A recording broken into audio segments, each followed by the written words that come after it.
Bonjour, frères et sœurs. Moi, je suis de nouveau ici pour déranger peut-être un peu. Avez-vous déjà pensé ou dit cette phrase suivante? C'est pas de ma faute, c'est de ta faute. C'est de la faute du gouvernement. C'est la faute de la société qui m'arrête pas de me tenter. C'est la faute de cette personne qui m'a fâché. C'est la faute des autres. Ça semble toujours être la faute des autres, de nos jours. On ne réalise pas que c'est très similaire à la première attitude péché d'Adam et Ève. L'acte péché, c'est le fait qu'ils ont pris du fruit défendu.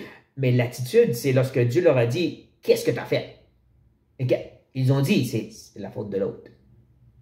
Adam, c'est la faute de la femme que tu m'as donnée. Non seulement c'est sa faute, mais c'est ta faute, Dieu. C'est toi qui l'as amené à ma vie. Et rien ne change depuis ce temps-là. On continue à vouloir blâmer les gens autour de nous. Là, c'est certain. C'est certain que la société est remplie de tentations. Qu'il y a des gens qui nous font du mal. Ça, la Bible ne nie pas, mais elle parle de comment nous, on va réagir. Quelle sera notre attitude dans ceci? Et elle dit à quel point que Dieu est avec les cœurs brisés et contrits face à leurs péchés. Ceux qui, justement, sont prêts à avoir le deuil devant leurs péchés. Dans 1 Jean, on a la promesse que lorsqu'on a péché, on peut être réconcilié avec Dieu instantanément, en Christ, quand on confesse. La confession, c'est de dire la vérité, de s'associer à Dieu. Dieu dit, tu as mal agi. Tu as désobéi. Puis on dit, oui, Seigneur, tu as raison.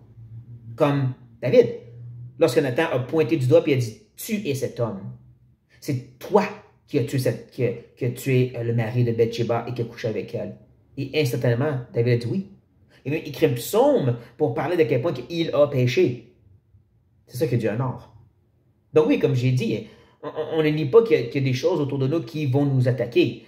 Mais nous sommes responsables de notre péché. C'est ça que Dieu honore. C'est une sorte de cœur brisé qui réalise, j'ai fait le mal. Je suis coupable. Arrêtons de blâmer les autres. Ils sont prêts à réaliser notre péché devant Dieu. Parce que Dieu est miséricordieux et gracieux. Comme ça n'a pas de sens. Ça, frère et sœur, soyez bénis.